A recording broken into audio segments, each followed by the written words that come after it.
বলেছেন উনি কাউকে ক্ষমতা দেন, কাকে ক্ষমতা থেকে সরে দেন, আল্লাহর কুদরত প্রমাণিত হয়েছে। শেখ হাসিনা এই দেশকে ভারতের হাতে তুলে দিয়েছিল। তার পলায়নের মাধ্যমে বাংলাদেশ এখন স্বাধীন হয়েছে। এই স্বাধীনতার সংগ্রামে আত্মত্যাগ করেছেন, রক্ত দিয়েছেন, জেল জুলুমের শিকার হয়েছেন।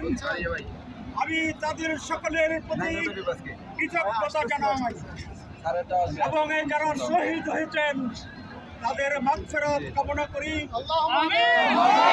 সেই সকল পরিবারের প্রতি আমি সমবেদনা দেব।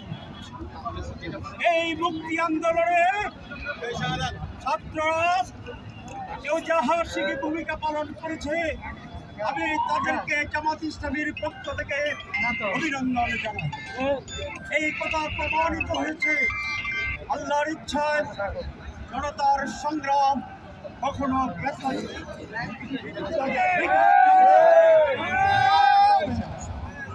আজকে যারা এই আন্দোলনে যে বিজয় অর্জিত হয়েছে বাংলাদেশে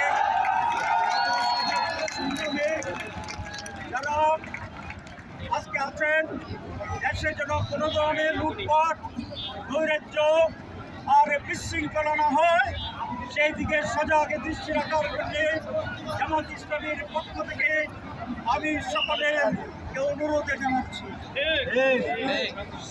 এবং এই দেশে যারা সংখ্যালঘু আছেন তাদের যার মালের নিরাপত্তা দিতে আমাদের দায়িত্ব রয়েছে।